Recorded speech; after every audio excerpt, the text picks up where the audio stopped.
Welcome, ladies and gentlemen, back to the Valley of the Judged. I am your one and only gaming monk, better known as Mildra, and with me, I have two of my good brothers and sisters. We have the Master of the Wanderer's Library, good brother Sig, Hello, everybody. Hope you all are having a wonderful evening. and not necessarily doing the winning the Doku challenge, but having to be a bit AFK for a moment.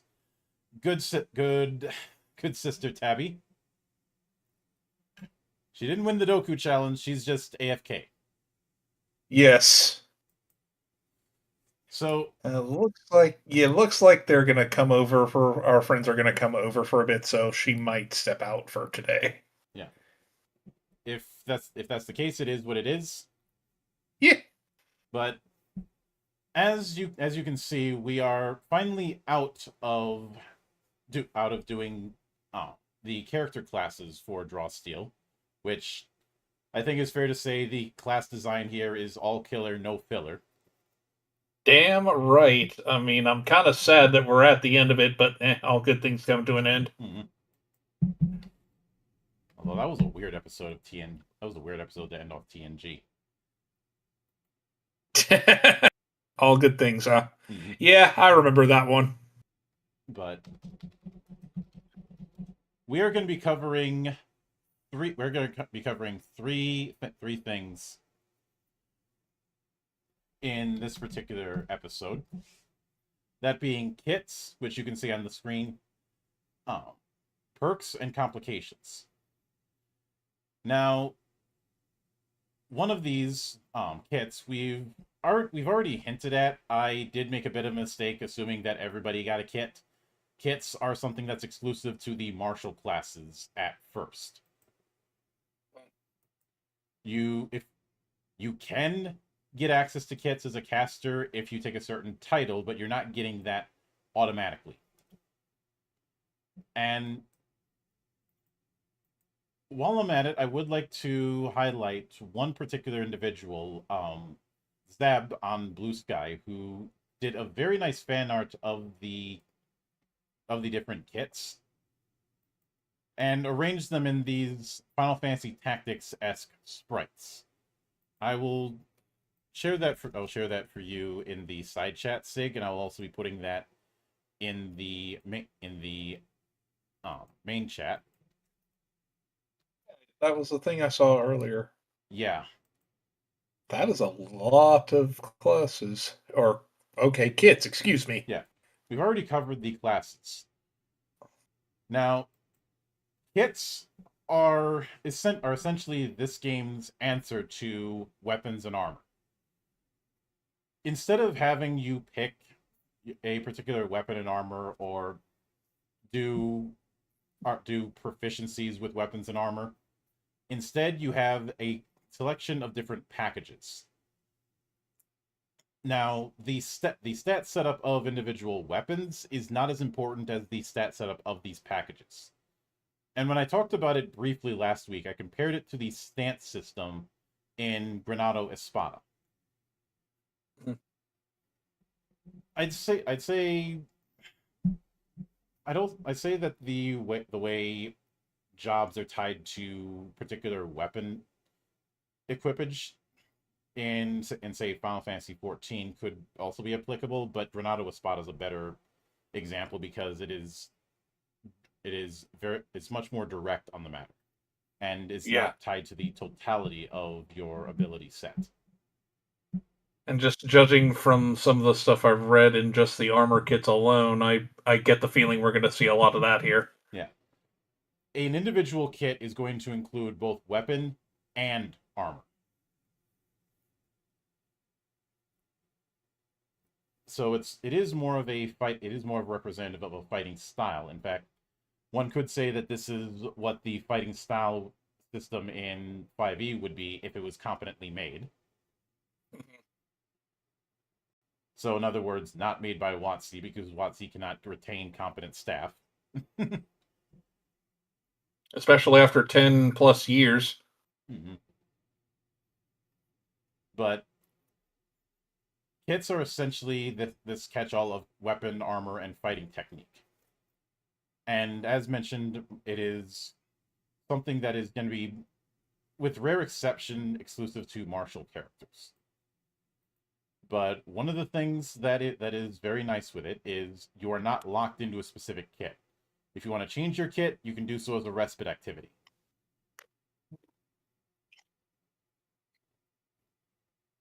That is good, because one particular problem that often happens, especially with, say, fighter archetypes, and this is why I designed the fighter the way I did for Legend Edition, is even though you can equip any weapon and equip the heaviest armor, most people will stick to a particular way they equip their character, and that's it. Yep. Now, with the I am inclusion guilty of this as a barbarian. now with the inclusion of proficiencies and feats, you're even further inclined to hyper focus like that, as well as the action economy drain on just changing weapons. Because you've seen how many actions you have to do to either sheath or toss away one weapon and draw another one. Yep. Even if one may say that is realistic, realism doesn't always equal fun, and this is still a game, not a full-on simulation. If you want I think a simulation, that's where, yeah, and I think that's where you lose a lot of people trying to be too realistic.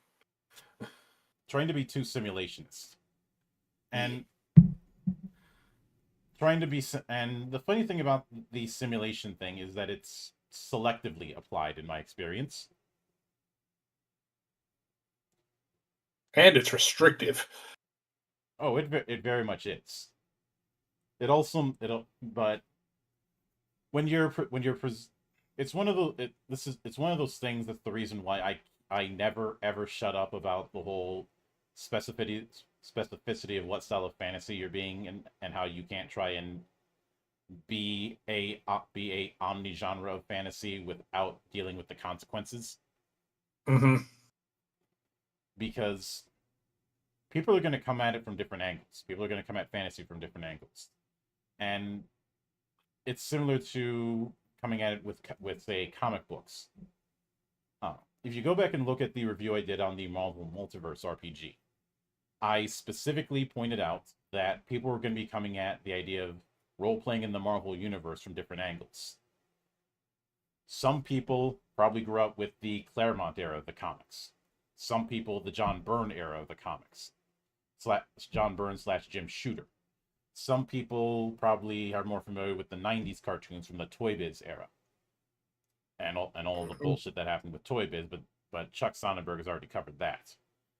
Some people are going to be coming at it strictly from the Capcom or Activision era of video games. And obviously some are going to come at it from the MCU. And am I saying that you need to make stuff for all of those? No. But you do have to be aware that people are going to be approaching this from different angles and build around that.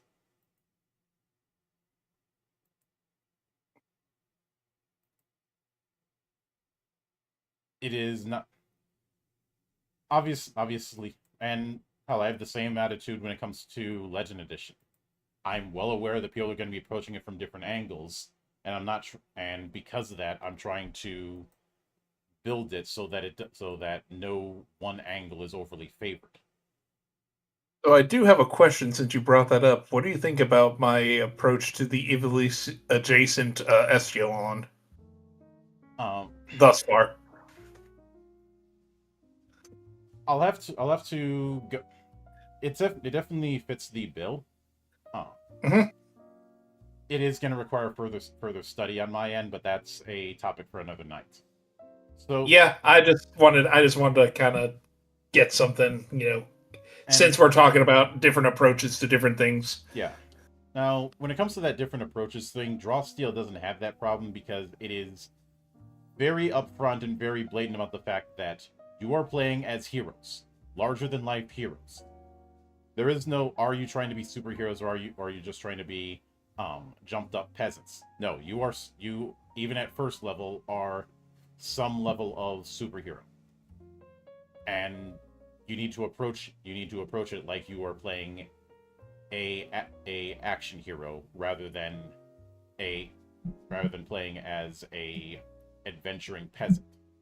If you want that kind of stuff, Warhammer Fantasy can handle that fine. Fantasy action hero? Hell yeah, that's what I'm here for. Yeah, you're not playing the murder hobo. Fuck it, you're Corvus. In fact, Corvus would fit rather well with Draw Steel as a Actually, elementalist. you're not wrong. Oh. Or even Baratus, Dedalon, and Parias. Mm-hmm. But getting back to kits, your kit equipment entry details the armor and weapons that it provides. It is important to know what equipment a kit uses because that informs the hero's appearance and story. Equipment is part of what affects the math behind your kit's benefits, along with the fighting techniques each one provides. It also determines the type of magic and psionic treasures you can wield. The description of equipment in your kit is limited to broad categories, leaving you free to decide the specifics that best align with your vision of the character. For instance, the Gustarmier kit, apologies for my really bad French, provides a medium armor and a polearm. One player using this kit may wear heavy layers of hide and wield a long spear, while another may wield a shining breastplate and carry a halberd into battle. I particularly would go with the Swiss pikeman approach. Because nothing terrifies cavalry like a pike square. Yeah. No. You can wear armor and wield weapons that aren't part of your kit, but if you do, you don't get your kit's bonuses. Basically, instead of trying to do a big weapon list, they're doing this kind of setup, and the specifics of what type of weapon it is isn't important as the broader category. So with armor categories, we have none, so no armor. It could be robes, it could be a tunic and pants, or you might just loincloth it. I've already made that joke once. I'm not making it again. So have I. I joked about the naked monk build in the original Final Fantasy because monks had weird math in them. Yes, they did. And we have light armor. It could be padded cloth, leather armor, or a chain shirt. We have medium armor. Could be layers of thick hides, a breastplate, or an armor made of metal scales.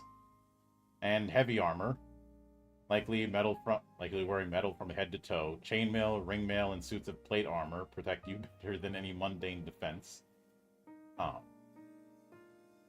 And of course, if your kit has a shield, it would be noted that you've got a shield. That shield can be any shape and made of any mundane material you like. The best shields have a sweet insignia on them, so start thinking about yours. I mean, it's all about style. Yeah. I think in one case somebody decided that he was going to have an insignia that was a dragon getting skewered because the kingdom that he was rivals with had a dragon as part of their flag. So he would do that insignia for no other reason than to piss them off. I was about to say, he's just trying to screw with them at that point. Yes.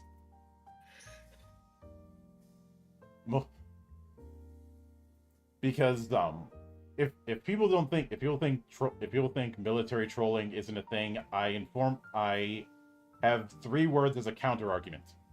The kitchen sink. Yes. And although we don't have any photographic evidence of it, the legend of the quite literal bath bomb. Oh no. Supposedly some Marines attached a old porcelain style, with claws on the bottom, bathtub to a Super Hornet. And the captain of the ship, when he found out, first off, the naval officers hated it. The Marines were giggling like schoolgirls over it. The captain is trying to reprimand them, but also trying to keep it together and not doing the best job. And he's like, "Where the hell did you get that? How did you get it on my ship? How did you get it onto the deck and mount it onto a Super Hornet with no one noticing until that Super Hornet was about to go out on a bombing run?"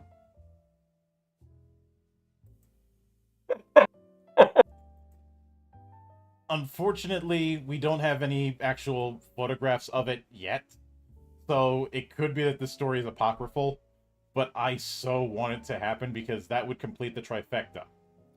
We had the kitchen sink, we had the toilet bomb, we need the bath bomb. Yes.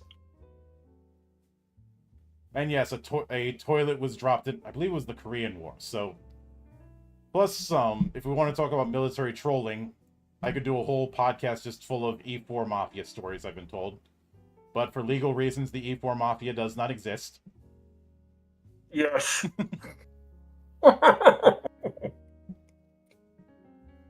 But even or in the Marines, the Lance Corporal Underground, the people who it's best not to ask where they got something because they probably have ways of getting it and you don't. Or yeah, and I don't think I want to know. Oh. But then we have kit weapon categories. So we have bows, which it's stated as bow, but it's very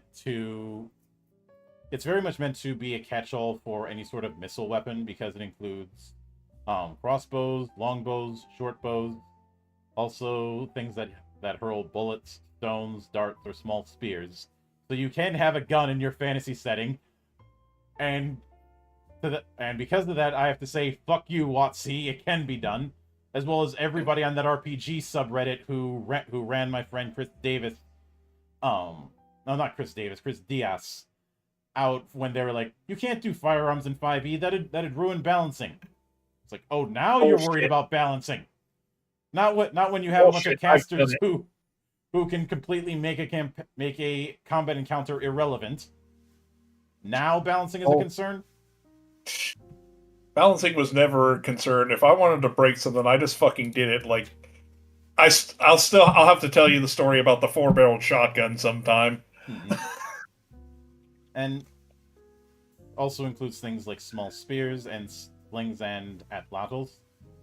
I wonder if this would also include things like an English longbow, which is the kind of longbow you will never see me try and draw. I wonder if this also includes like a freaking hand ballista. It would have like to from be Project Warlock. I would probably allow it. I think it would also be amusing if somebody brought one of those Japanese Yumi bows.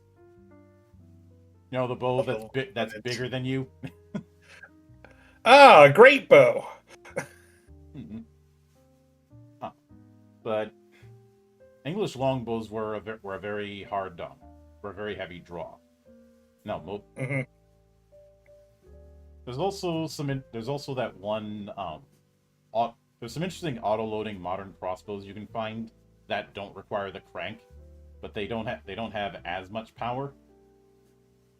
So the Van Helsing crossbow? The Van Helsing crossbow is a rifle that's dressed as a crossbow. Let's be honest. Nothing wrong with that. But then we have ensnaring weapons, which could include bolas, nets, or other weapons made to capture an enemy and hold them in place.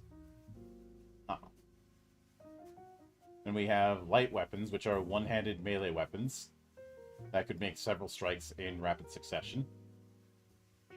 Many of them could be thrown or used as an offhand defensive weapons, so daggers, short swords, rapiers, hand axes, and throwing hammers. You said it was the English longbow that was hard to draw, right?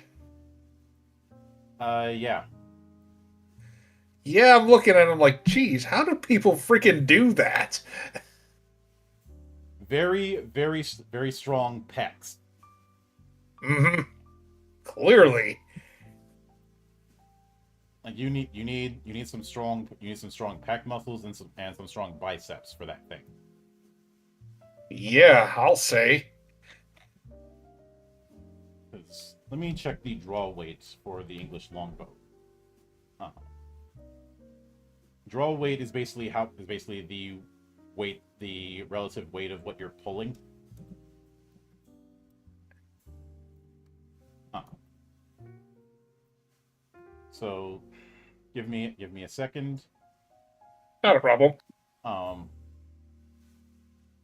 Now it depends on the bow, but they can go from anywhere between the equivalent of 100 to 185 um, foot pounds.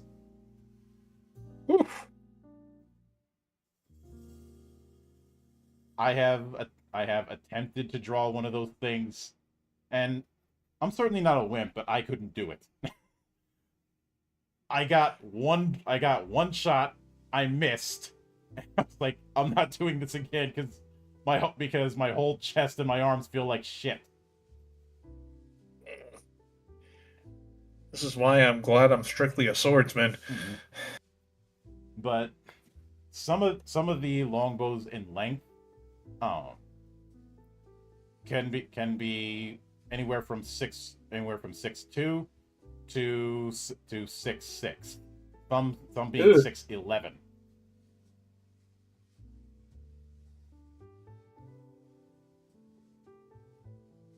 And the draw the draw weight is just as heavy. There were a lot of them that were found from the wreckage of a ship called the Mary Rose, which was an old 16th century ship. Uh, but but but a modern longbow's draw is usually 270 newtons. Um, Hunting bows that can be between 220 to 270. And I know someone would go, why would you need something with that kind of draw weight? If you're firing arrows at something very very tough, you know, for the same reason why something like the Fat Mac is considered a hunting rifle.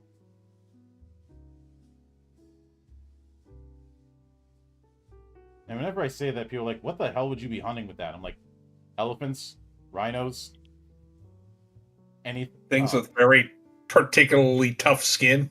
yeah, hippos maybe if you're trying to deal with a hippo who's gone places it shouldn't.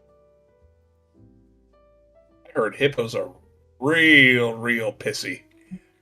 Oh, they are. They are very territorial, and they have no problem manhandling anything that is on their bad side.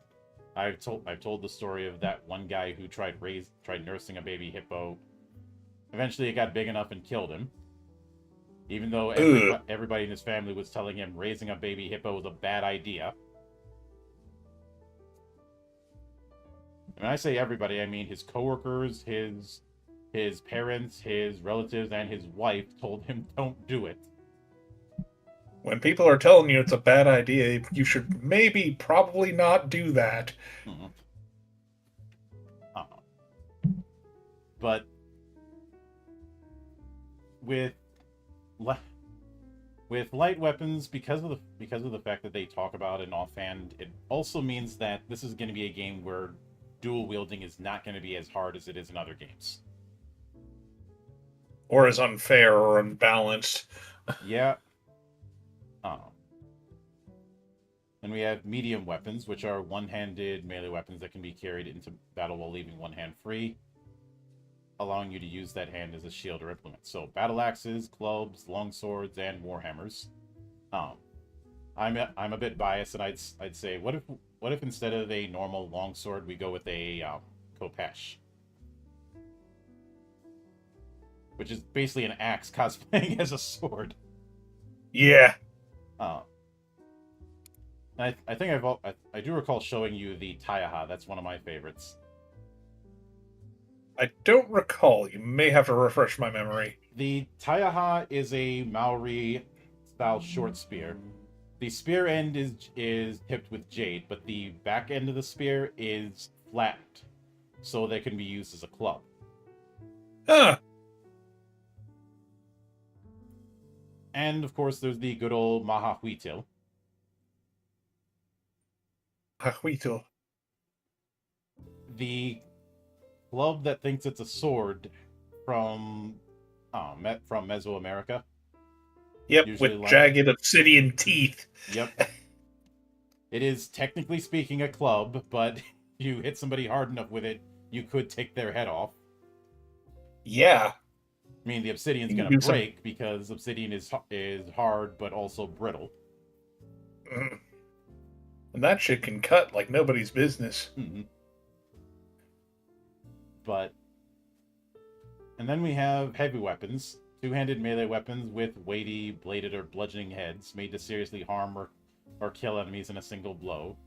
Great swords, great axes, mauls, and morning stars are all examples. Oh, So the Dread Mace got it. yeah. Oh, I remember the Genji game on the PS2 where Musashibo Benkei is using as a as an oversized club a shaved down tree trunk.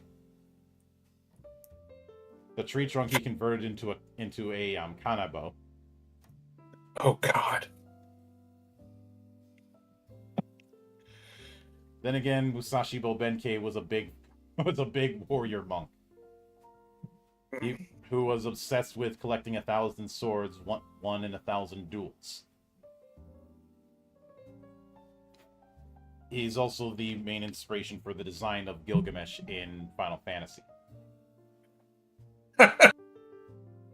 Good old Greg. I mean, you look at his design, Gilgamesh doesn't look like a Sumerian king, he looks like a kabuki actor. Yes. And naganatas were a common weapon among warrior monks at that time. Yeah. But we also have pole arms, which includes glaives, halberds, long spears, and quarterstaffs. Finally, quarterstaffs are actually getting the respect they deserve. You and Tab get along quite great because she also likes the bow staff. And I did mention the staff is one of my favorite weapons in the Ninja Gaiden series. And then they decided to one-up it by it's not only just a staff, it's also a rocket hammer. Yes. Oh. And we have unarmed strikes. So punches, kicks, eye gouges, and the like are your forte here. And whips. So the standard whip, spiked chains, flails, and any similarly long and flexible melee weapon. I remember one YouTuber trying to make a chain link whip. Making it was the easy part. Making it so that he could actually wield it without dislocating his arm, that was the hard part. Yeah, because that's some heavy shit you're doing. I mean, he eventually made it work, but only after lots of practice. Then we have kits and treasures. When you find a supernatural treasure, such as a magic sword, you can use the item as long as it's in one of your kit's equipment categories. A blade of quintessence is a medium weapon, so you can use it with the ranger or shining armor kits. However, you can't use it with the cloak and dagger or stick and robe kits because those kits don't include medium weapons, meaning you haven't done the necessary preparations to use the weapon effectively. You can still swing a blade of quintessence around as an improvised weapon, but you don't get any of its bonuses or benefits. If you find a piece of equipment that you really want to use that isn't part of your kit, you could always change your kit as a respite. This also means that you're not going to run into the problem that often happens in Diablo-style games. You know, where you find this... You go to the end of the dungeon, you find this really sick-ass loot that you can't use because it's in the wrong class. Or you're not high enough level. I cannot that can be remedied, but it's the wrong class ones that I'm still bitter about.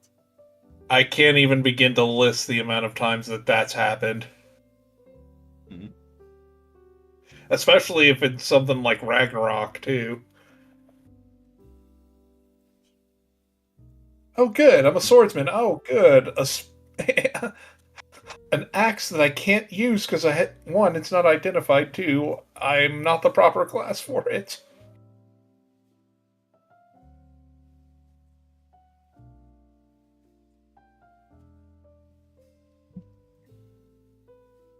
Mhm.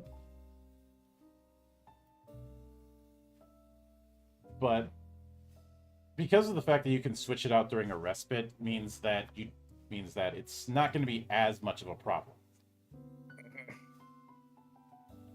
And if I'm being honest, if somebody's trained in weaponry based fighting, they're not going to hyper focus on one particular brand of equipment and that's all that they're going to do. They're going to it's not like somebody who knows how to swing a sword is suddenly going to be swinging an axe like they're a drunk. Are they going to be as good as somebody who's properly trained in swinging it? No, not really. But they're not going to be a complete noob at it. Same as if imagine how ridiculous it would be if somebody who picks up a shotgun after using a combat rifle all of a sudden doesn't know how to make it work. Yeah, I don't see that happening. Mm-hmm.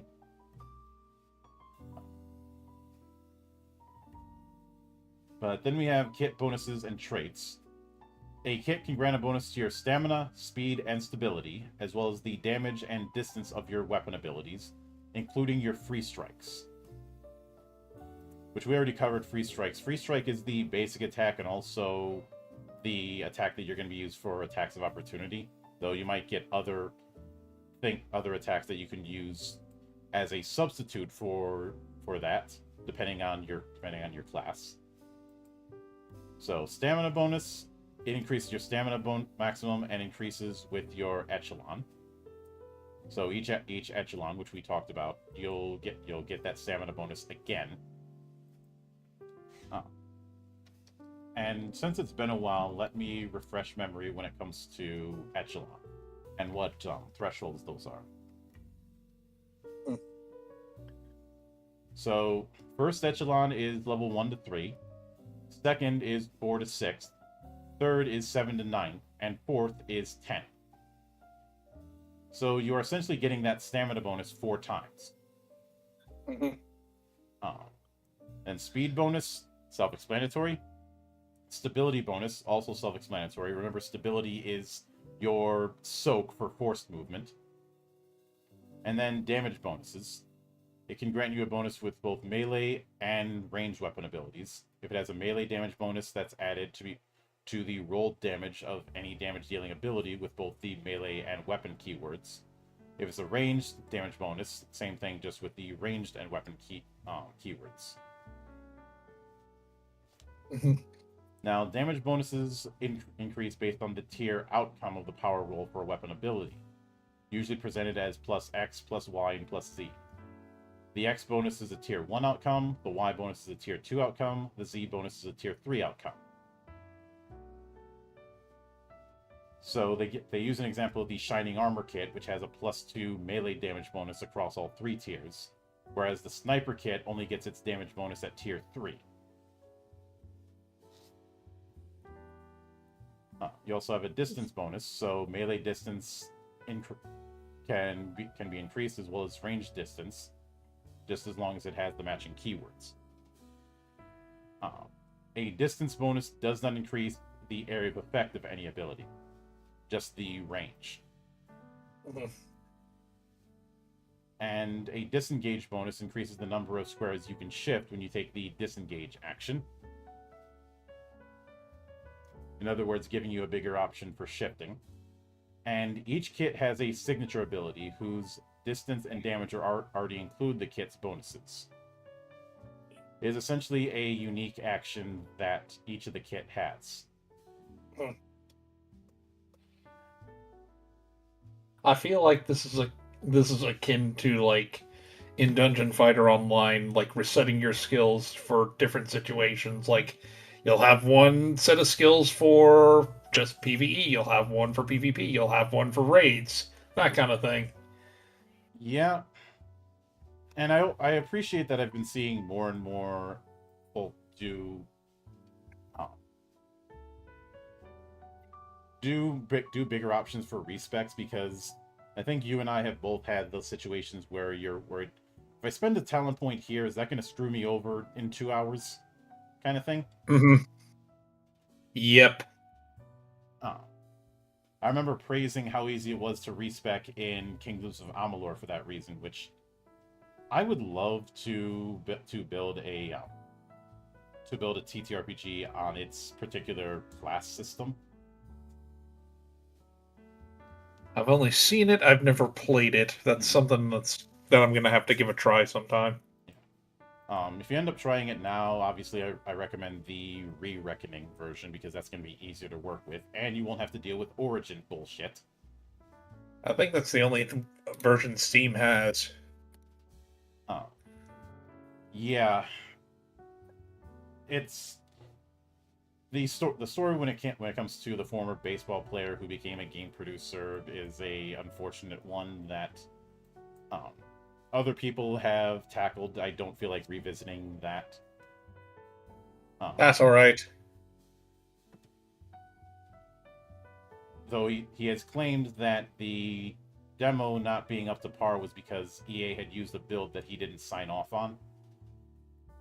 I don't know if that's a case of him covering his ass or not.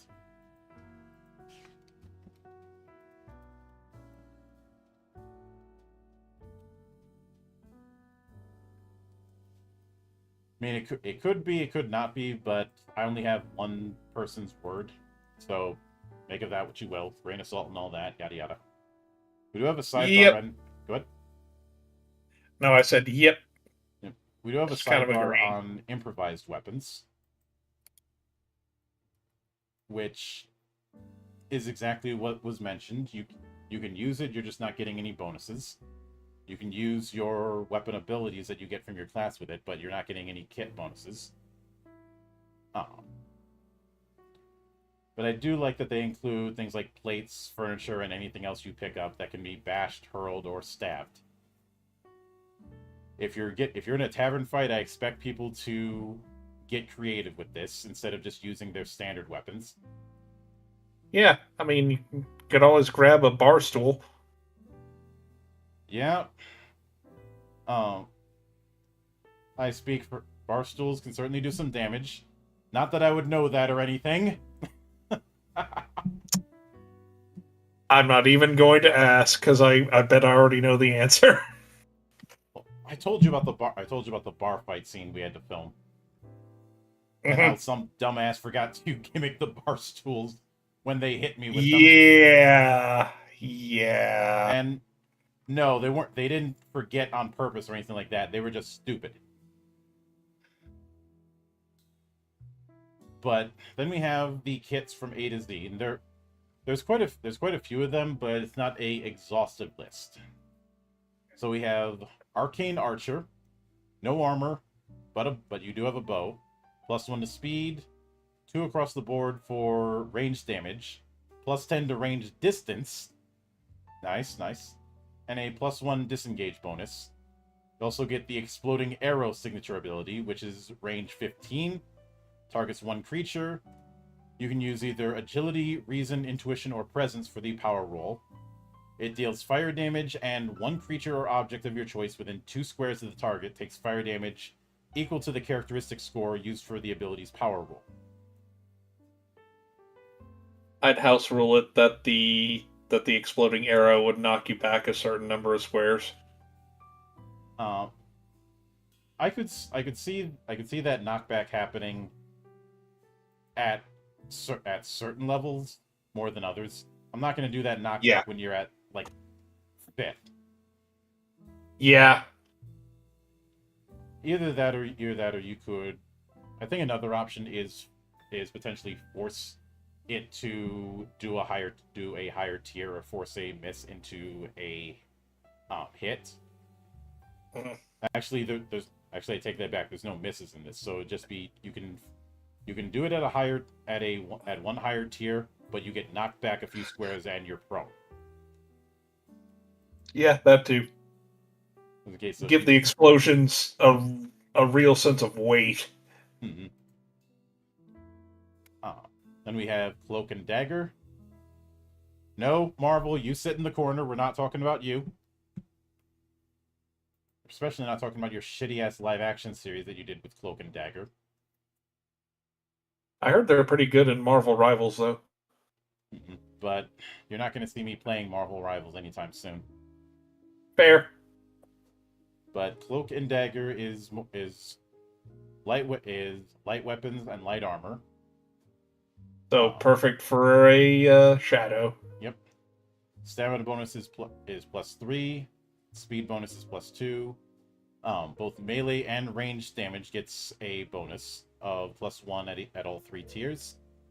You also get a ranged distance bonus of 5 and a disengage bonus of 1, as well as the Fade signature ability, which is melee 1 or range 10.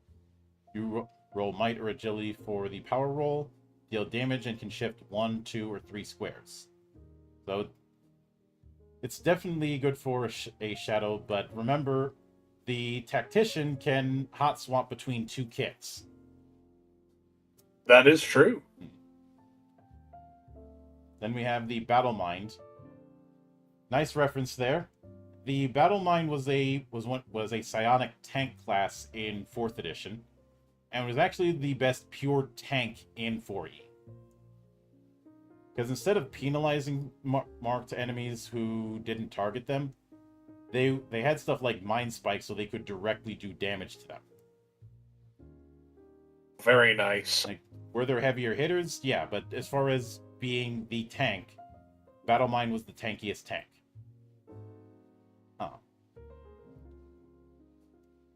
In this case, the Battle Mind makes it harder for you to be force moved and easier for your foes to be force moved.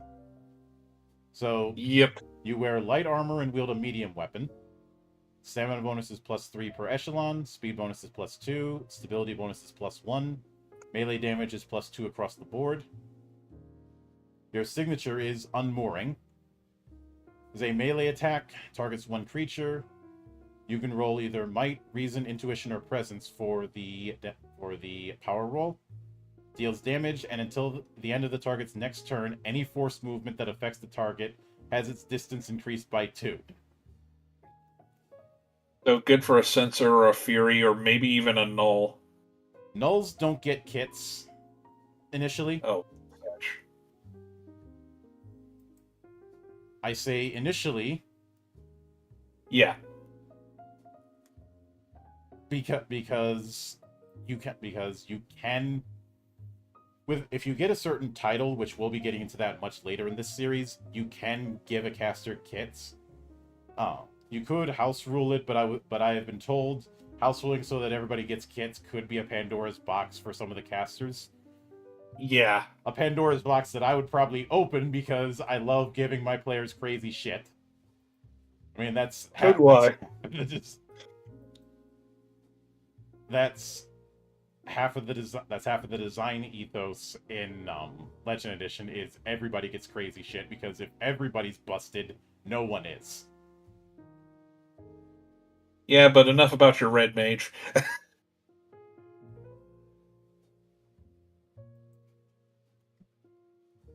Enough about my red.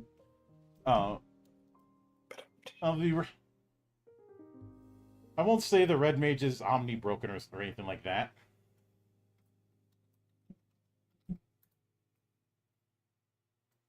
I mean, this isn't a mage in a Souls like. I know.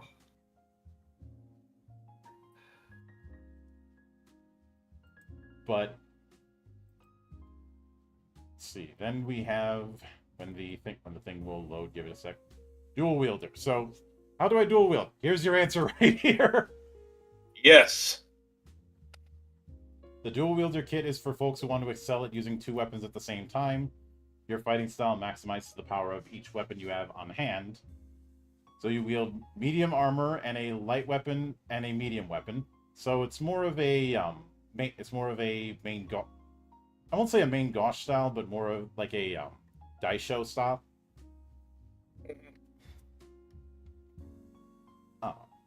So stamina bonus is +6, speed bonus is +2, 2 melee damage across the board, a disengage bonus of 1, and you get double strike. Why strike once when you can do it twice? Is a might or agility power roll, targets 2 creatures at melee 1, deals straight damage. If you use this ability on your turn, you can use it against one target, then use your maneuver and your move action for that turn before using the ability against the second target. You still use the same power roll for both targets. Nice. This means that you don't have to have 2 targets that are in melee 1 range of you.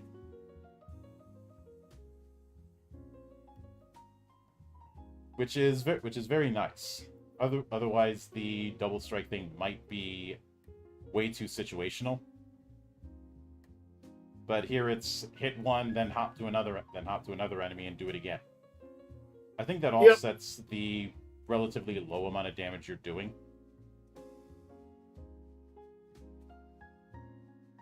Then we have the Grisarmia kit. This is the polearm kit. You get a polearm and you get medium armor. Stamina +6, stability +1, melee damage 2 across the board. Melee distance bonus is +1. You have / backward smash. In your hands, the haft is as good as the head. And a lot of people forget about the haft part of the polearm. So it is a melee 2 strike. Targets 2 creatures. Deals damage. So there's no special extra. It's just it is very much a case of what we thought was going to be a problem with the double strike. But in this case, it's offset by the fact that it's melee 2. So it's not going to be as much of an issue. So this isn't the last time you're going to see the Durnwood staff. Mm-hmm. And we have martial artist. So for those who want to do the punching and kicking but don't want to go full null, you have this as your option. Stamina bonus is +3, speed bonus is +3, melee damage is +2 across the board, disengage bonus is +1. Signature ability is Battle Grace. Melee 1 that uses either might or agility. Deals damage, and at tiers 2 and 3, you can swap places with the target. If you obtain a tier 2 or tier 3 outcome and can't swap places with the target because one of you or both of you is too big to fit into the swapped space, you both remain in the original spaces and the target takes 1 extra damage. I wonder if the enemy is made immobile and you use that, would that count as them not being able to go into the swapped space? I don't know. For a second there, it sounded. I read over the text again, and it sounded like I was like, "Wait, is this after image? What?" That'd be kind of cool, though. Let's see, the mountain kit, which says it does exactly what it says on the tin. You don heavy armor and raise a heavy weapon to stand strong against your foes. I know it would be very tempting to think of the mountain from Game of Thrones, but no, this is the Guts kit, and I will not hear any word otherwise.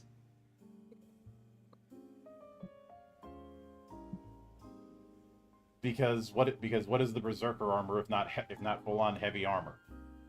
Right. You've got heavy armor and a heavy weapon. Stamina bonus is +9. Stability is +2.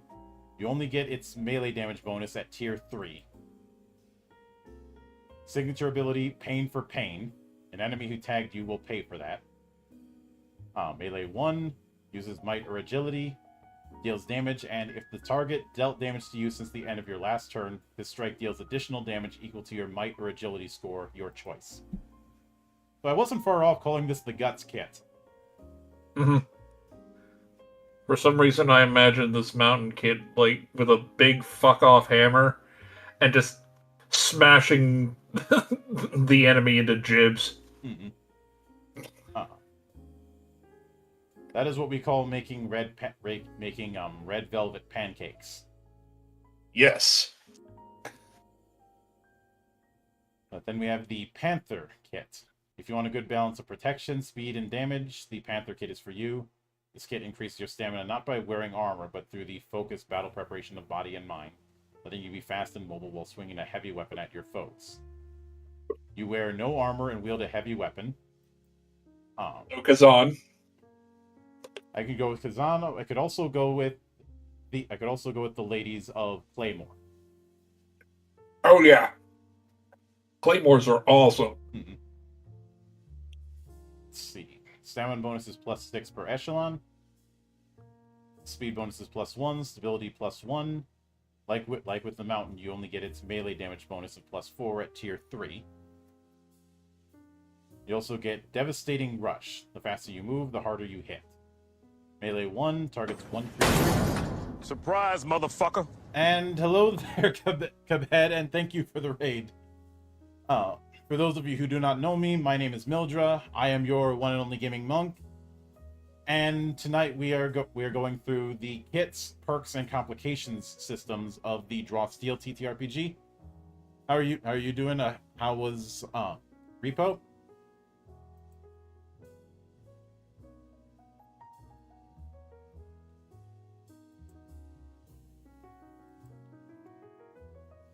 And I'm sure, and we'll hear from him probably in a moment. It was fantastic. Yeah, keep an eye. Good to hear. Hope you can unwind with a bit of craziness of the world of tabletop. But, We have fun here. But Devastating Rush is dealing damage, as I mentioned. The effect is you can move up to 3 squares straight toward the target before this strike, which deals extra damage equal to the number of squares you move this way. So it is basically a short charge. Yeah. I love tabletops. Played Mutants and Masterminds all the time as a kid. We cover a lot, and I mean a lot of different tabletops all over the place. And I have covered Mutants and Masterminds. Kit paid complete. But then we have the Pugilist, meant for brawlers and boxers. The Pugilist kit gives you access to a melee fighting style that grants a boost to stamina and damage, while allowing you to float like a butterfly. If you want to be a tough, strong hero that doles out punishment with your fists, this kit is for you. What? No sting like B? Oh wait. Never mind. I thought I saw it later in the text, but I guess not. You've got no armor and wield unarmed strikes. Stamina bonus is +6 per echelon. Speed bonus is 2. Stability bonus is 1. And a +1 melee damage bonus across the board. Signature ability is Let's Dance. Let's dance. Put on your dancing shoes and dance the blues. So this is definitely aptly named, given that footwork is the first thing you learn in any boxing school. But it is a might or agility roll against one creature at melee 1, deals damage, and at tiers 2 and 3 can slide them 1 or 2 squares. And you can shift into any square the target leaves after you slide them.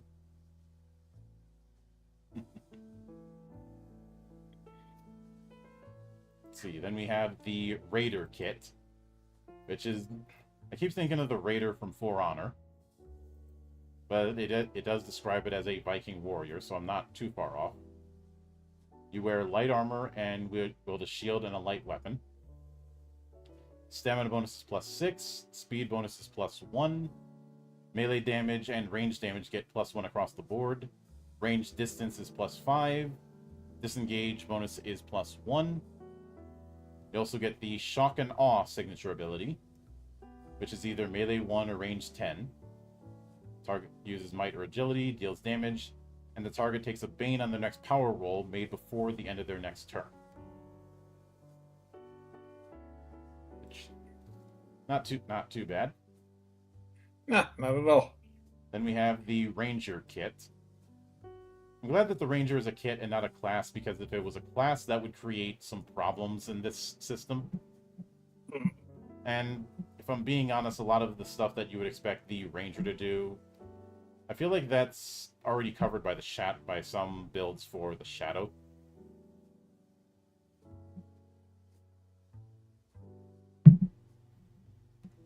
And if you want to do the wild warrior thing, we have the fury for that. Yes. If you want to do the lay of the land covert ops thing, there's an entire build for tactician that is just that. Mhm. But you wear medium armor and you wield a bow and a medium weapon. Stamina bonus is +6 per echelon. Speed bonus is +1. Melee damage is +1 across the board. It's the same with range damage. Range distance is +5. Disengage is +1. You also get hamstring shot. So range 10, target uses might or agility, deals damage and inflicts slowed. Using agility for the potency. Oh, for the potency comparison, I'll say. Then we have the rapid fire kit. This is the one you would give Van Helsing in that movie.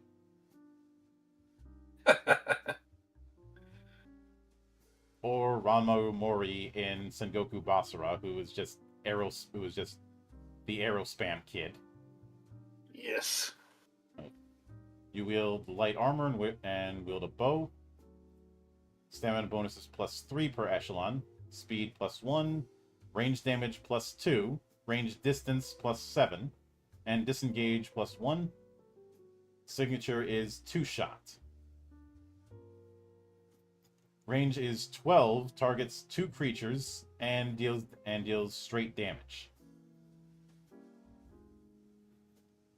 Somebody had set up a kind of autoloader thing for a bow that is an interesting beast. I'd have to see if I can find the clip of it, but it was something I discovered where somebody had made a wooden almost clip for a bow. Wow.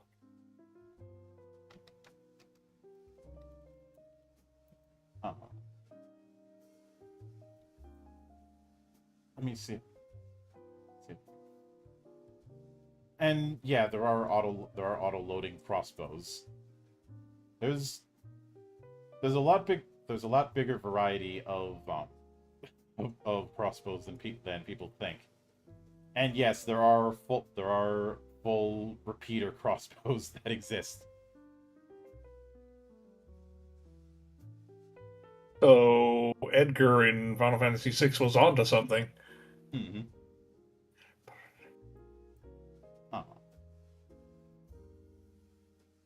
Pretty much. And some of the crazier bows have their own case. Though personally, if I'm doing the rapid fire build, instead of using the bow, I would end up using the coffin from Gungrave. Oh God, that thing. or just the left and right head of Cerberus.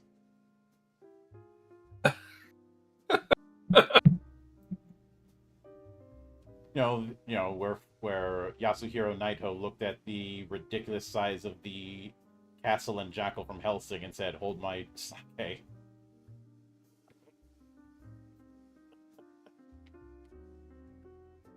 Look, I suppose another way to put it is he looked at Mare's leg and he took the name literally.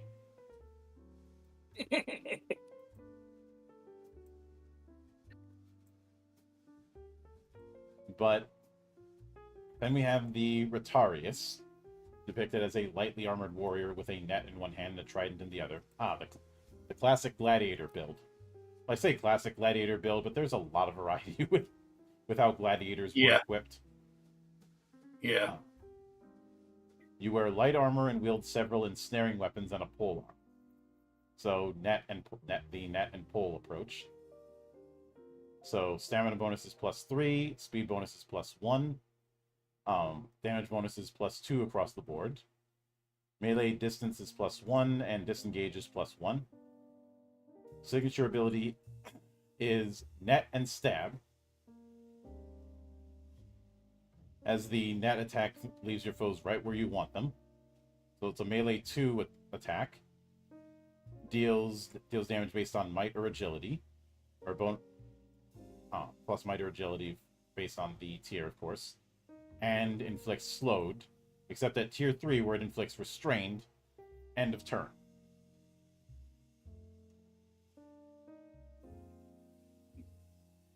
But then we have the Shining Armor kit. Which, the Shining Armor kit is basically the Knight build. Let's not beat around the bush here. I mean, you do wear heavy armor, wield a shield, and a medium weapon, so yeah, that's pretty standard fare. Mm-hmm. So, stamina bonus is plus 12 per echelon, stability plus 1, melee damage plus 2 across the board. You get the protective attack signature ability, which deals damage based on might or agility, and the target is taunted until the end of their next turn. So you're probably picking this if you're probably likely to pick this if you are playing a censor. You don't have to, but I think a lot of censor builds will take this. Especially since taunting and marking and keeping the focus on them is kind of their deal.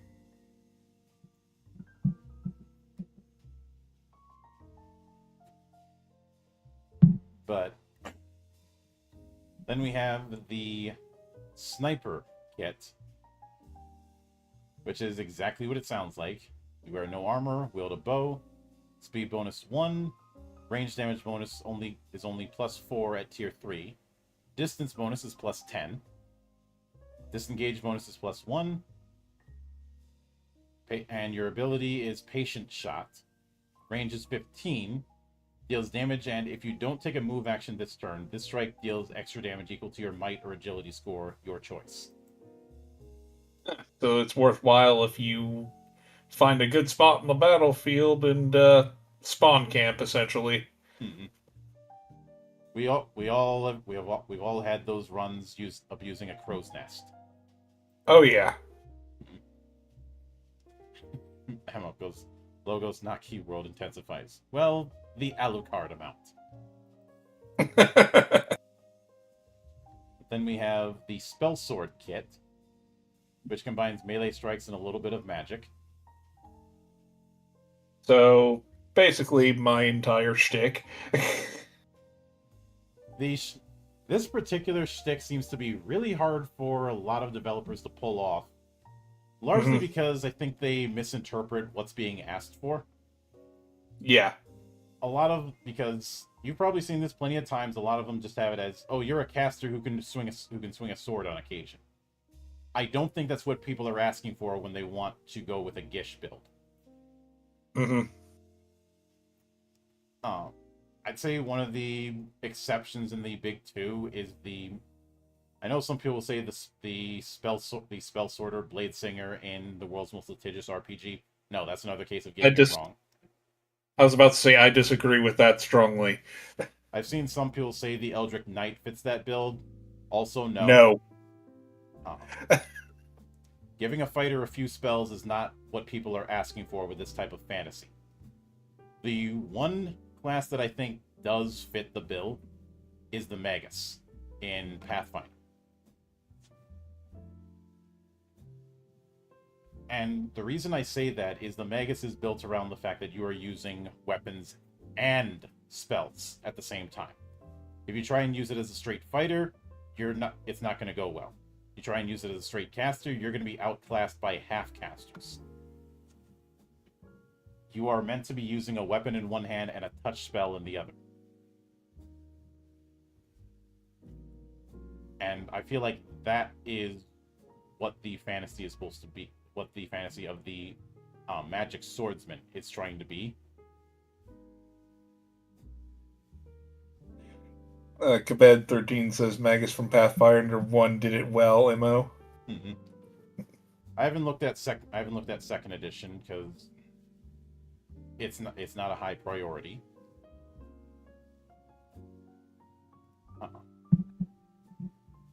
but the signature, but the kit bonuses. First off, before I get to the kit bonuses, the spell sword wields light armor and a shield, along with a shield and a medium weapon. The kit bonuses are +6 per echelon for stamina, +1 to speed, +1 to stability, and a 2 bonus across the board for melee damage. Its signature ability is Leaping Lightning. So it is a melee 1 strike. Targets one creature. You can use either Might, Reason, Intuition, or Presence for the power roll. Deal lightning damage, and a creature or object of your choice within 2 squares of the target takes lightning damage equal to the characteristic score used for the power roll. Or sword beams. Yep. So, the Whisper's Edge in a medieval. I love that sword. Then we have Stick and Robe, which is light armor and a pole arm. Definitely appealing to you for this one. Yep. Stamina bonus is +3 per echelon, speed +2, melee damage +1 across the board, melee distance +1, and disengage +1. Signature ability is Where I Want You. A melee 2 attack deals damage and inflicts slide 1 at tier 2 and slide 3 at tier 3. Which, very nice. Yes. Then we have the Swashbuckler build. I keep calling them build, but they're supposed to be kits. It's just a habit. You wield light armor and a medium weapon. So +3 stamina per echelon, +3 speed, +2 damage across the board for melee damage, and +1 disengage. Signature ability is Fancy Footwork. All combat is a dance, and you'll be the one leading. I feel like this would be perfect for the Troubadour. Deals damage and inflicts push 1 and push 2 at tiers 2 and 3. And you can shift into any square the target leaves after you push them. So not far removed from the Pugilist. Yeah, that, and it seems like after you attack, you can just advance right up next to them and hit them again next turn. Mm-hmm. And Sword and Board. The Sword and Board kit doesn't just give you a shield, it makes the shield part of your offensive arsenal. With a medium weapon in one hand and a block of steel or solid oak in the other, you protect yourself while you control the battlefield. I'd really like to see more people use a targe instead of a kite shield. Or hell, even a big freaking buckler. Just, buh! Well, you know what a targe is, right? It's like a medium-sized circular shield. With a If I big old recall spike. correctly. Yeah. But the stamina bonus is +9 per echelon, stability +1, melee damage +2 across the board, disengage bonus +1. You do get shield bash. I mean, that's pretty self-explanatory, it almost feels like. Deals damage and pushes 1, 2, or 3 squares, depending on tier. And at tier 3, inflicts prone. Yeah, that makes sense. That sounds about right. I think the most ideal shield for this kind of thing would be those big old Spartan shields. Oh, yeah. Yeah. Then we have the Warrior Priest.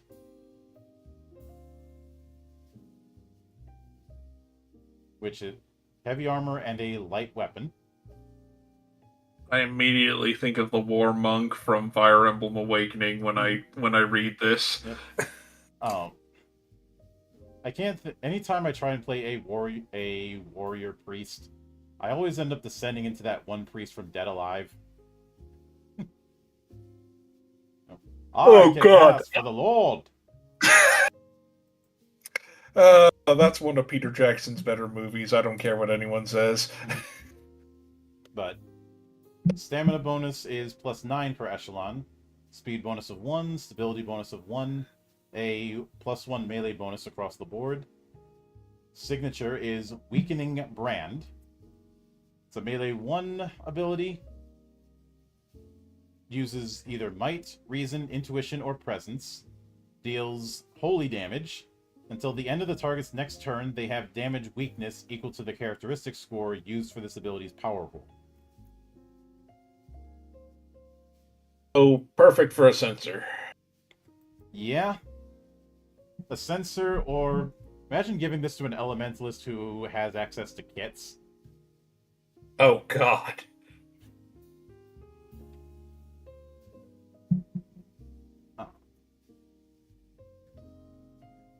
The last kit that we have is the Whirlwind kit, which uses whips. I know some people are going to call this the Indiana Jones build. This is the Belmont build. I was about to say, this is freaking Leon Belmont right here. Now, Leon had some armor. I'd say this is more Simon, who had more of a barbarian look. Fair. Oh. I mean, the only armor Leon really wore was a gauntlet, but that was about it. Mm-hmm. And that gauntlet had limited use outside of using magic. But speed bonus +3, melee bonus +1 across the board, melee distance bonus of +1, and a disengage bonus of +1. Signature is extension of my arm. When you draw your whip back after an attack, the enemy is drawn ever closer. So it's a melee 3 attack. Uses might or agility. Does damage and inflicts vertical pull 1, 2, or 3. So it is Leon Belmont. Yep. And we have a nice little chart for all of the ones here. Which I like that this is here so that if I'm doing a character creation session, I can just print this off and hand it to everyone so they can pick which one they're going to go with. Good little quick reference guide. Mm-hmm. But before we get to perks, what do you think of the kit system that we have here? A lot of variety. Very, very interesting, especially because you'd think some of these would fit a specific class, but no, I can see where some could apply to classes that don't necessarily have kits. Mm-hmm. Yeah, if you're a caster, you're not completely locked off from them. You just got to do a bit of work to get it. But then we have perks, which perks could be described as the equivalent of feats. But before we get into the perk system, we're going to take a break for a couple minutes because I need to refresh on some tea. Refresh. I need to get some more water. Refresh? What? English. English is my first Yes. language, I swear. English at its finest. So we will be back in a couple minutes. So stay tuned, folks.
And we are back, ladies and gentlemen. So, I did say that perks are an equivalent of feats. Now, my history with feats is a complicated one. Obviously, I have feats in Legend Edition, but I will state this right out the gate. I find the way feats are handled in the world's most litigious role-playing games 5th edition is a masterclass in missing the point of why feats were created in the first place. Mm-hmm. When feats were introduced in 3rd, they were an evolution of the proficiency system that was in the latter end of AD&D.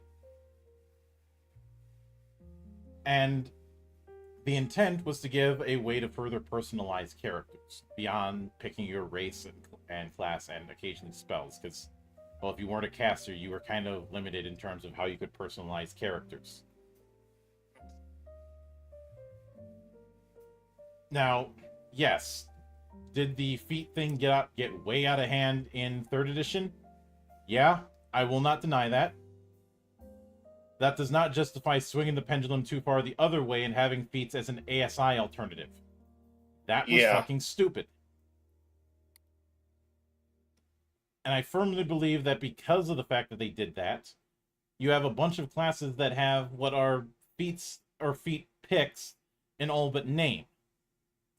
Yep. The fighting style options for fighter, they definitely count as that. The evocations for warlock, oh, you bet your ass that counts. Mm-hmm.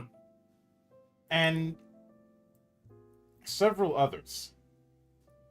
And yes, the prerequisites for a lot of feats back in 3.0 and 3.5 are ridiculous. Balanced Hydra brings up the whirlwind attack, which has been my whipping boy since day one due to all the shit you needed for that. However, if you're going to limit feats to just every 5 levels, you need to have feats be significantly powerful to justify the fact you're not getting an ability score improvement. I have been told that this is somewhat addressed in the 2024 version, but too little too late. You should have addressed that issue 10 years ago if you weren't running away from anything that was remotely interesting, screaming like little girls. But with perks, you get 1 perk from your career. You get additional perks from your class as you level up. The perk types are divided into 6 types, which represent the 5 skill groups as well as the supernatural end of it. So the perk types are crafting, exploration, interpersonal, intrigue, lore, and supernatural. Now, with some classes and some class features, you get to choose a perk from any of them. With other perk options, you had a specific category to pick from. And I always like it when these are categorized instead of put in one big dumb list.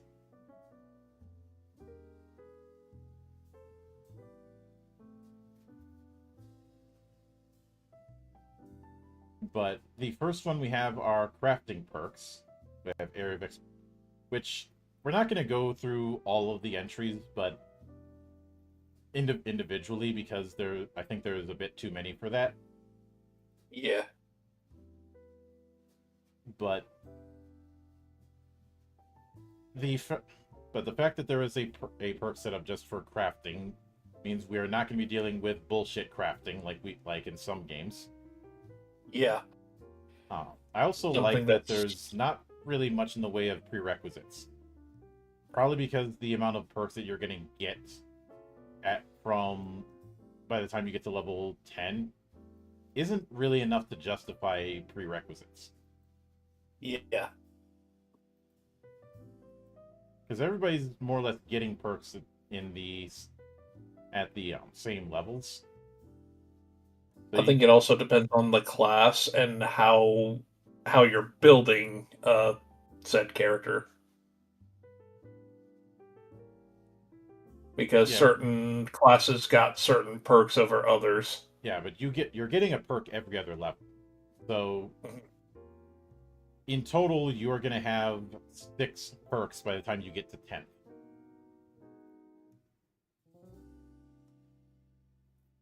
If you have that limited amount of slots for perks, having prerequisites is a terrible idea. Mm-hmm. I know some may look at the feats that I have for Legend Edition go, aren't you no better? And I'm like, no, I give people a lot more feat opportunities across 20 levels. Mm-hmm. Because you get 1 freebie from your choice of race, you get 2 more freebies at level 1, and you are getting additional feats. So by the time you hit 20th, every odd numbered level after first, you're getting another feat. So if you get to 20th level, you're ending with 12 feats total in my system. Plus, I'm not all that stingy when it comes to prerequisites. In fact, the only time I really do prerequisites is when it is on those 3 feet chains.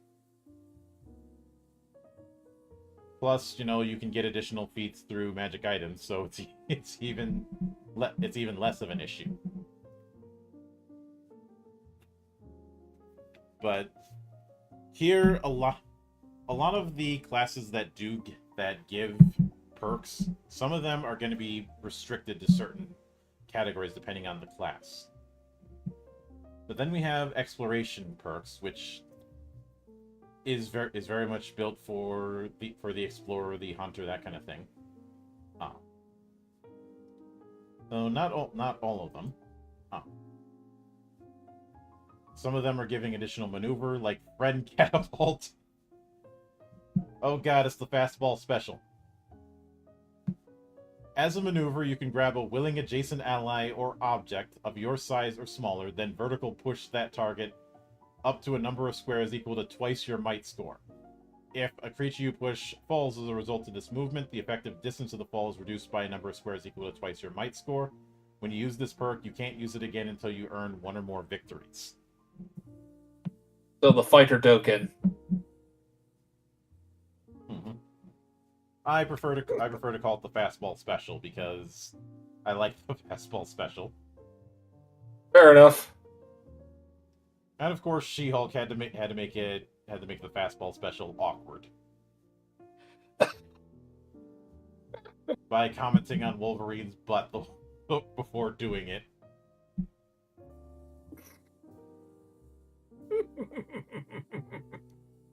Which caused Wolverine to say, first rule of fastball special, we don't talk about fastball special.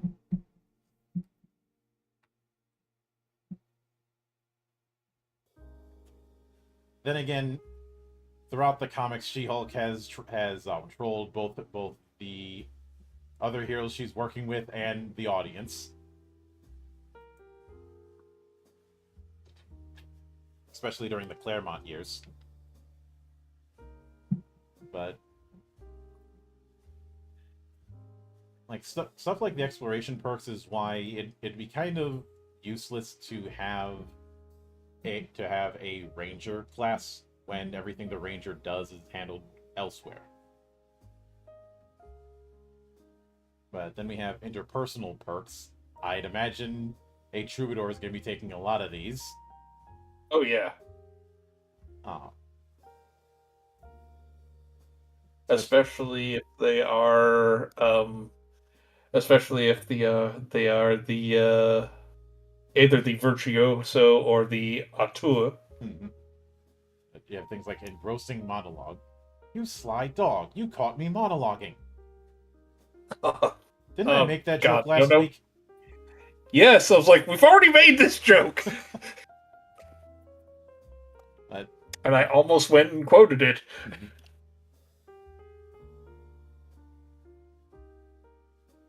but it is exactly what it sounds like. We also have pardon my friend. So when an ally fails a presence test, you can step in and make a presence test that takes a bane with your role replacing the ally's role. Like the interpersonal is definitely for the diplomancer of the party.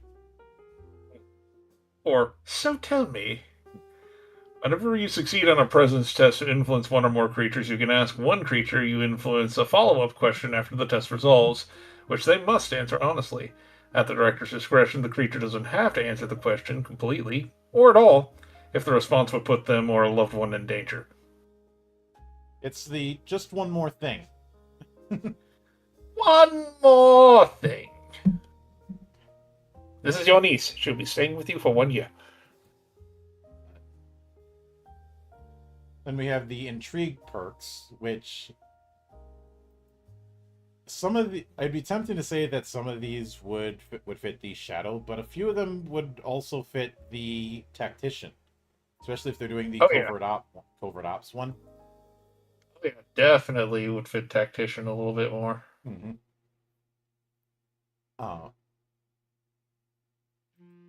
Although when I see forgettable face, I keep thinking of my covert ops class or job, I should say. If you spend 10 minutes or less interacting with a creature who hasn't met you before, you can cause them to forget your face when you part. If asked to describe you, the creature only gives a vague, blank, and unhelpful description. Additionally, if you spend 1 hour or more assembling a disguise, you automatically obtain a tier 2 outcome on any test that could make use of the disguise skill. If you have the disguise skill, you automatically obtain a tier 3 outcome on the test. I can just imagine someone just putting on those joke glasses with the fake mustache and the big nose. Mm-hmm. Then we have the lore perks. So for those who are the knowledge monkeys. Let's see, we have things like polymath, things like linguist, specialist, traveling sage, and but I know who does. I'd say a lot of these lore perks would fit the classical Tolkien-esque wizard. And you'll recall we didn't have a wizard class. Yeah. I know it'd be tempting to say the elementalist is the wizard, but not really. The elementalist is more of a sorcerer. Yeah. I would lean more towards the conduit. Mm-hmm. Although the conduit is very much the is very much that channeler from 4E.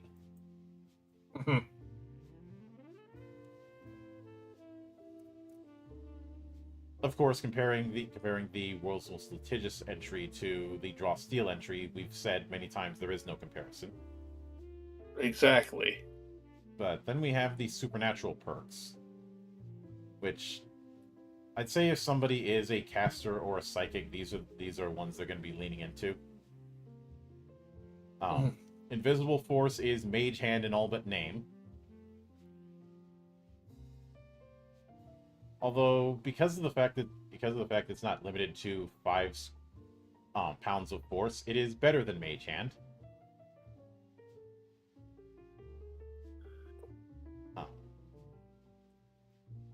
And for those who want a familiar, that's what we have that, including and having a nice image of a familiar dog. Because who doesn't love an evil French bulldog? Huh. I'm sorry, Thing Speaker, just reading the description makes me think of the Malkavians from Vampire the Masquerade. It is basically scrying. When you hold an object in your hand for one uninterrupted minute, you can sense whether it bears emotional resonance. Objects with emotional resonance could include treasured gifts, murder weapons, or personal keepsakes. If the director determines that the object bears emotional resonance, you learn the most dominant emotion associated with the object, then receive a vision that answers one of the following questions. What was the name of the person whose emotion is imprinted on this object? Why does it linger on the object? For how long has it been since the object was held by the person whose emotion lingers on it? After asking one question, you can choose to delve deeper by asking one additional question from the list, but you are then overcome with emotions that do not belong to you. You take a Bane on Intuition and Presence test until you finish a respite, and you can't use this perk again while you suffer this Bane. It's nice that there's a risk to it. I.e., you can't abuse this, so you can't just scry everything. If you do, you'll things won't end well. And I always appreciate that whole idea of opening your mind to these kind of things, and these intense emotions is a door that swings both ways. Yeah, It's definitely the case here. But then we have complications. I do love this bit of art here.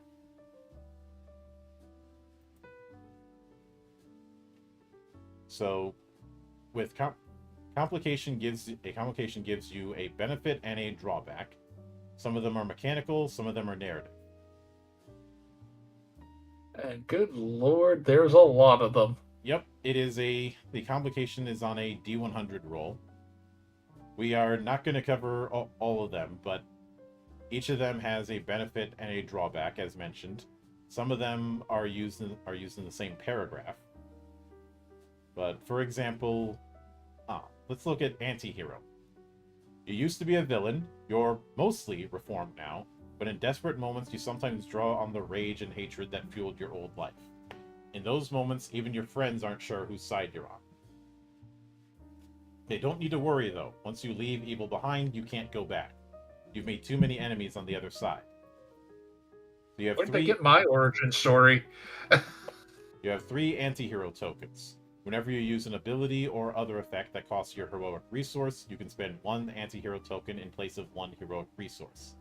Whenever you have fewer than 3 anti-hero tokens and would earn a hero token for the party through your deeds, you instead regain 1 anti-hero token. Drawback: while you have fewer than 3 anti-hero tokens, you exude a villainous aspect. You and each ally within 5 squares of you take a Bane on any test made to interact with other creatures. That could be fun. Mm-hmm. And even though he's technically not an anti-hero, I feel like the Doomslayer could fit this. I mean, he started off by punching his commanding officer, and that's why he was sent to Mars in the first place. So, yeah, that does fit. There's also the fact that we have many, many scenes of allies being just as scared of him as enemies are. I mean, do you remember how he almost broke the Maker's control in the Dark Ages? Twice? There's that. There's also everything that happened on that bit on the Phobos base. Mhm.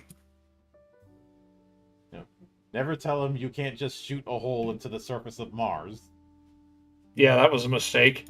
That led to one of the most iconic memes ever. Yep. But we also have, let's see, artifact bonded, which is, an artifact is bonded to you. So it says you're not powerful enough to use it at the moment, though you might be someday.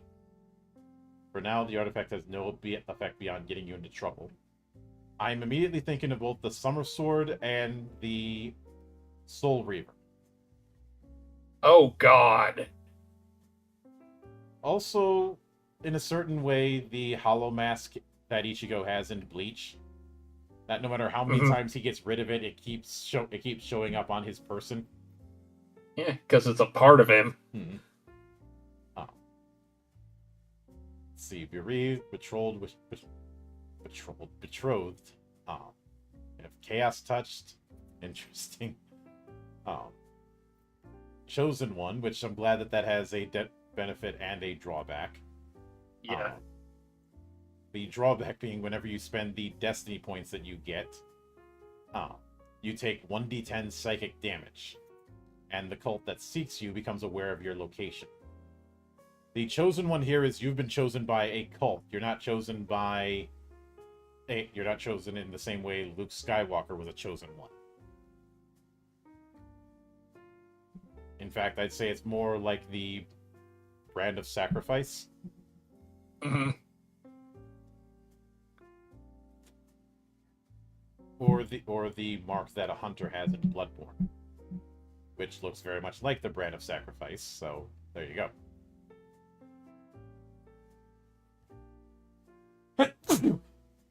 Excuse me. Bless you.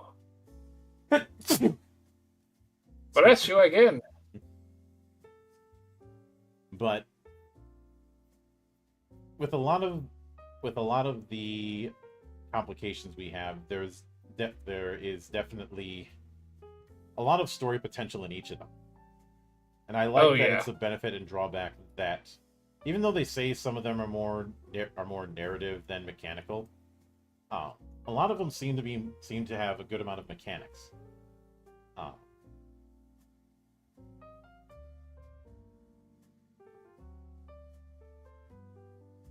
And I could see somebody doing a Highlander build with Curse of Immortality. Or Fallen Immortal. Mm-hmm.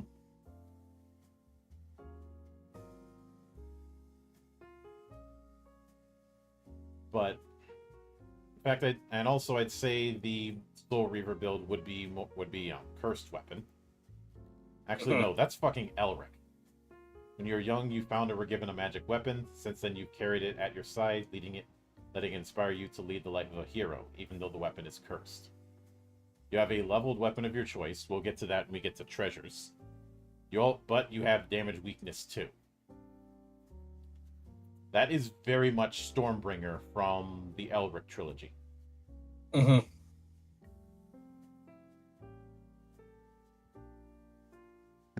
Or that one weapon from the Ragnarok manhwa that I cannot remember the name of.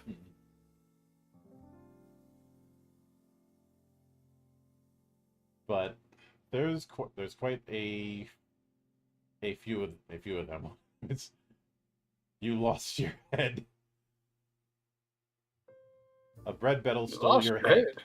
Usually being beheaded by one of those magical giants is fatal, but your latent psionic ability allows you to survive despite your decapitation. You don't have a head, but you can psionically borrow another with shared head. On the other hand, having no head, you can't see, hear, smell, taste, or verbalize except by using the share head ability. Additionally, you can't wear gear that requires a head, such as a helmet or a hat. You could technically play as a Dullahan. Mm-hmm. That sounds pretty cool.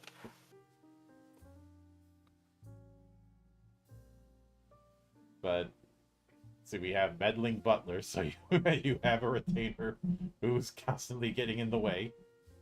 They are very competent, but sometimes they forget who's in charge. This is for people who want to have Alfred Pennyworth in their campaign.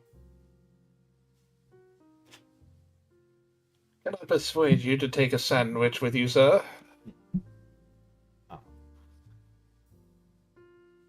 Or Medusa blood, interesting. Your mother and father Just never don't- saw eye to eye. Just don't headbutt me. Let's see. For those who want to be a pirate, we have that as a complication. rogue talent, which allows you to get a little bit of psionic abilities, but you have psychic weakness. Um, So Jean Grey.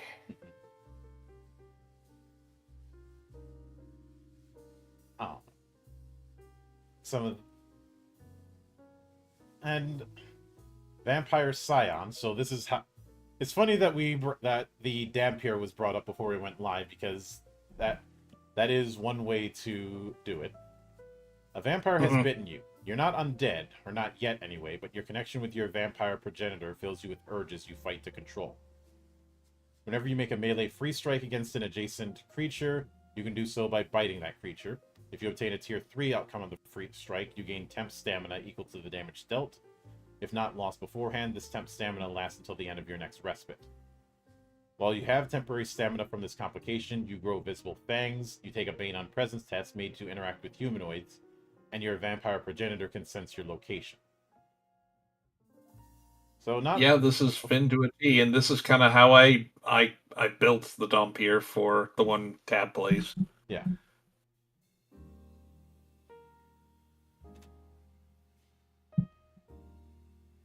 But there's, like I said, there's quite a few of them, and this is one of those things where I might have people roll a D100 on, just to see what they end up getting, because each of these has a decent amount of character background potential.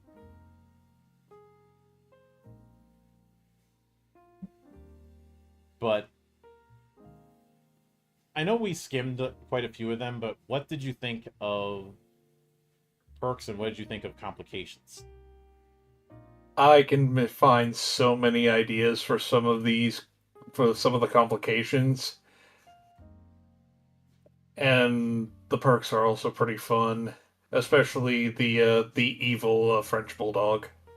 That's probably my favorite one. I mean, yeah, it is a familiar, and the familiar can take other appearances if need be, but it is what it is. Yeah. I don't know. I like the French bulldog. I'm not biased or anything. Totally not. Oh god, there's a Master Chef complication. The drawback is you're Gordon Ramsay. Before you were a hero, you were a chef, and when you retire, you have big plans for your next restaurant or inn. In the meantime, you're on the lookout for rare ingredients that only a wandering adventurer can find. After all, it's food that makes the world go round. Very true. Mm-hmm. You have the cooking skill from the crafting skill group. Additionally, whenever you finish a respite or wake up after a night's sleep, you can spend one uninterrupted hour to prepare an excellent meal for up to 10 creatures, provided you have the ingredients and cooking tools. Once over the next 24 hours, each creature who eats the meal can gain the benefit of spending a recovery without spending a recovery.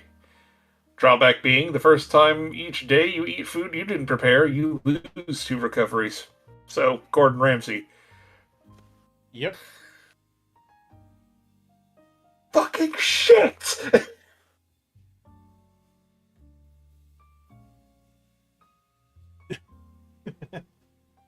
Gordon Ramsay as a traveling adventurer, which fits a little too well for me, because there was that one infamous image of him shouting at Link over a meal so bad it's blurred out.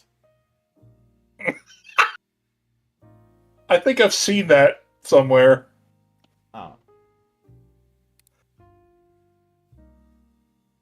But when it comes to what we've got here, the perks definitely feel like each of them is a way of personalizing without falling into the traps of the way feats have worked in other games.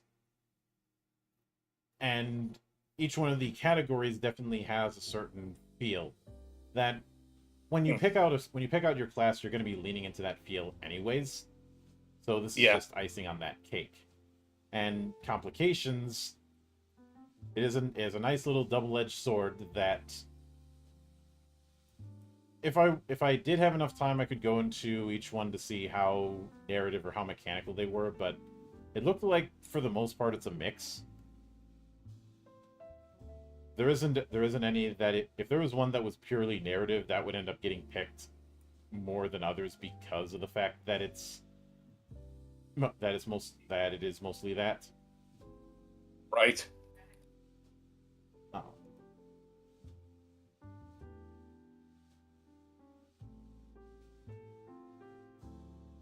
But that, but beyond all of that, what I see here is exactly what it needs to be, for one, and two, it's easy to see what sort of builds can be made with this, along with the combination of what we've seen with careers and classes. And if you so chose, you can go with something a little off the beaten path and unusual, which is something I like. Mm-hmm. So just because it'd be very tempting for Sword and Board to be used with a sensor doesn't mean that's the only thing that you're going to be using. Oh, of course not. And this also means that certain archetypes, like the Gish, are a lot easier to pull off here.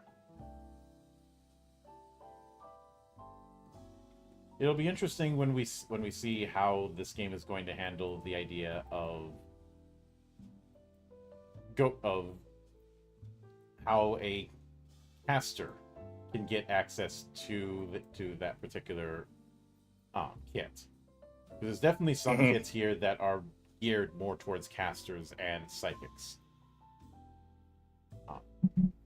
Though I have a strong suspicion that if a caster gets access to a kit, especially the talent, they might want to go with one that gives them a good amount of extra stamina, because we saw what happens if you end up overcasting as a talent.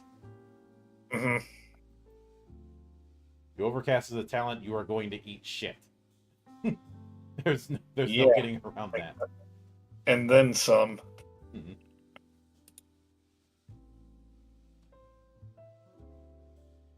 But next time we cover Drawsteel, we'll be delving into tests.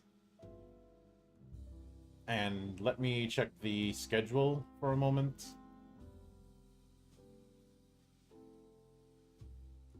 So I will note next week will be our two shot. We'll be covering Red Giant and Slipstream RX. Red Giant is a game that I have interviewed Corey Burns about in the past. It is very much drawing upon Vampire Hunter D. And Slipstream RX, imagine F-Zero in TTRPG form. Okay, that sounds awesome. Yeah. I'm definitely interested. But on the 28th, which is the next time we'll be covering Drawsteel, we'll be delving into tests as well as combat. Some aspects we've already covered, and some aspects will be new on that front.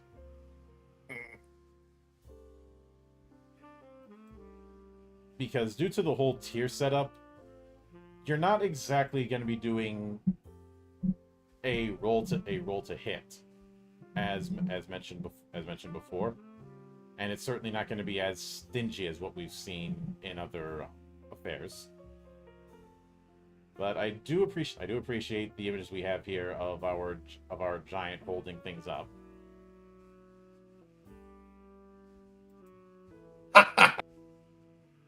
I know it's a Hakan, but the Hakans are basically giants in the setting anyway, so Yeah. potato. Yep. So that will be an interesting thing to look into when the time comes. But until then, on behalf of the good brothers present and not present, my name is Mildra. I am your gaming monk. Stay fucking frosty, everybody. See you on the trail.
年関税を往年関税を年々重心機年々不利し関税を